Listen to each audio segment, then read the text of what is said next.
Everyone here's on the run from Goliath. Most don't make it. There's a resistance, though. Other people like us that manage to survive. We had legacy heroes that show up in the void, which was really fun for us. We set up a war room at Marvel in the office, and we made flashcards with pictures and characters from every single one of the Fox movies, the Sony movies, and we were just going through the history of all the films, trying to figure out who would be perfect for this. There are surprise appearances in this movie where when we pitched them early on, we're like, yeah, well, that would be amazing to get that person, but I mean, it's never gonna happen. And then every one of them happened. And you know how? We asked. It was the damnedest thing. People love them some Deadpool. So happy to be here. Like ready. Like good, right? Very ready to go. And we got a murderer's row of characters that made so many shoot days more than fun. It made them pinch me level surreal. You don't know what it's like to see. There's a whole universe out there of characters that never really got their ending. That's kind of how we chose the legacy heroes in the void. I hope you're not expecting too much screen time. I'm thinking Pratt and Love and Thunder and a second more. Chris and I sort of have a history of trading cameos in movies. You're not gonna love what happens next. Oh my God. Oh my God, oh my God, oh my God, oh my God, he's gonna say it. He's gonna say it, he's gonna say it. what? Avengers! Flame on! I'm sorry, what? I wrote this setup for him where Deadpool sort of talks about him as the ultimate trash talker, that it's not me. It's like you said in The Convoy. This finger-licking, dead-inside pixie slab of third-rate dime store nut milk can eat your delicious cinnamon ring and kick rocks all the way to bald hell. Okay, I have never said any of those words in my entire life. The modesty. And I wrote this tag for Chris. Initially, I just wrote it to trick and manipulate Chris into saying yes. It's like, but there's also this scene that, and then it became something that was like really funny, actually. And I was like, actually, this has to be in the movie. And Chris only agreed to do the movie as long as that tag stays in the movie, which I don't blame him at all. I won't be happy until I've urinated on her freshly barbecued corpse and husk-fucked the charred remains while gargling juggernauts jugging nuts. Wow. And you can quote me. Okay. Stepping back into Elektra has been a total trip. I played Elektra 21 years ago, so I had not picked up a sigh other than like to show off for my kids' friends. Like I used to tell my kids' friends, I'm a ninja, and I would pull them out and they'd be like, ugh. But I hadn't done anything like that in years and years and years. It's so fun. Wesley is Blade to me and ushered in a whole era and took risks back then that hadn't really been done. This is a character that Wesley, in large part, created. This version of my Blade, I thought I'd make him a little more comfortable with himself. You know, in the first ones, he was a little more angry and he had chips on his shoulders and he had a lot of issues. Figured time has passed, he's had plenty of therapy, so now he's issue-less. I was born ready. Smiling and having a great time being who he is. There's only ever been one Blade. There's only ever gonna be one Blade. Woo. It's great. They call me the Gambit. Good. You sure you didn't just really want them to, but it never quite worked out? I've been dancing around Gambit for almost close to like 20 years now. I had done truly anything to actually walk onto screen as Gambit just even one time. You want me to look intense or you want me to look like really chill like that? You tell me, man. I am trusting your instincts. Even my childhood, I was playing Gambit. My dad's from New Orleans, and I was the kid that was grabbing like my dad's duster, my dad's raincoat. I had a pack of cards, and I was always chucking them at my friends and like doing the whole thing. Talk or I'm gonna start dealing.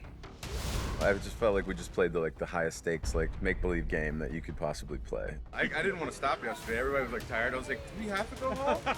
Do I have to take it off? With Laura, because I played her at such a young age, she's sort of embedded in me in a way, and she's been waiting to come out again.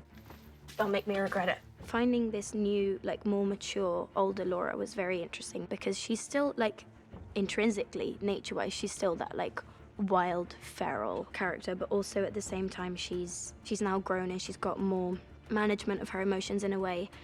And she's also, to me, it seems like Logan softened her. It was good to see you again, Logan.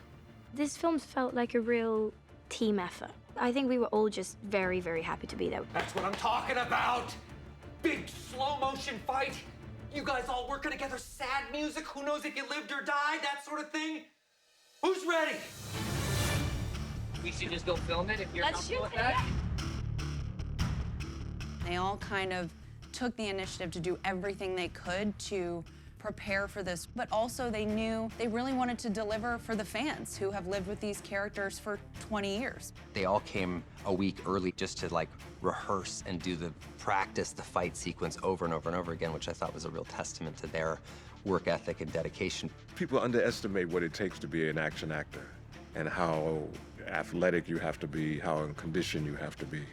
You know, they take it kind of for granted, you know, until they come on set and try to do it themselves.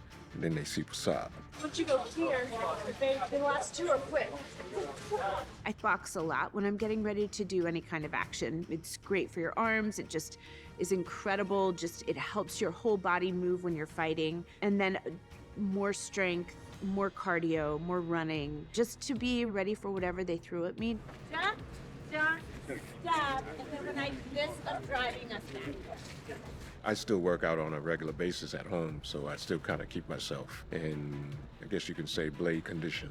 But, you know, it's still challenging. It's like a fighter who hasn't been in the ring for a while. You still have the skill sets, but you're rusty, your timing might be just a little off, and God knows, the next day after you film and you fight, you are sore, sore, sore.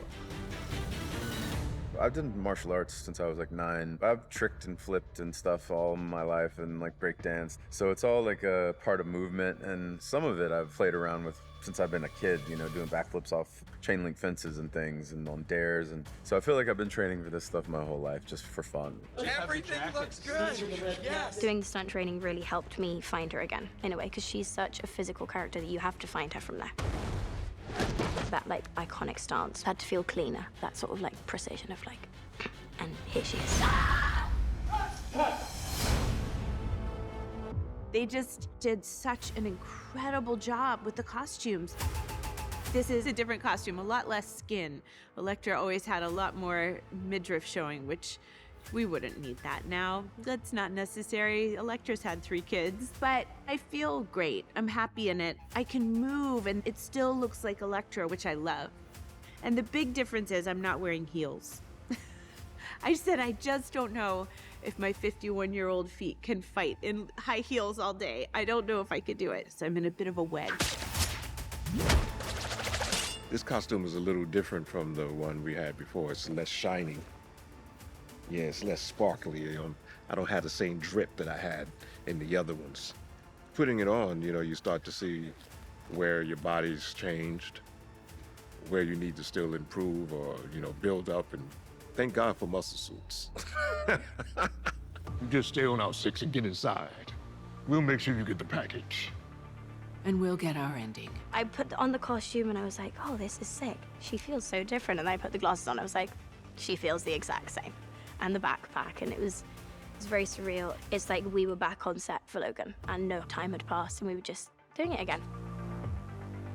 For Gambit, we just basically decided, like, all right, we're just gonna do exactly what he looks like in the comics. Like, I mean, picked a picture, and the magicians that work on this movie just figured it out. Down to, like, the pattern on the chest plate to, like, the headgear. Bill Corso, man. Yeah. Like, we all just had to go, hey, Bill, how do you do it? And he's like, just use it as prosthetics. You just glue it down.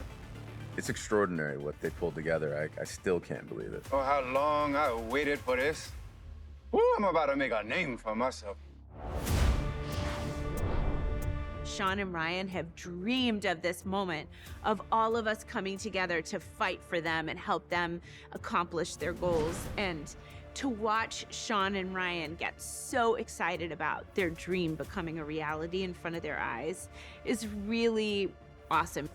So good. Some of my favorite moments in the movie are standing shoulder to shoulder with those guys.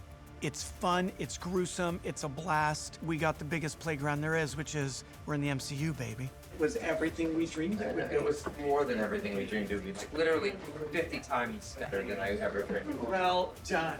Well done. Ryan and Sean have truly given me a gift that I probably will never be able to pay them back for. Love you guys. Thank you for this. All right, yeah.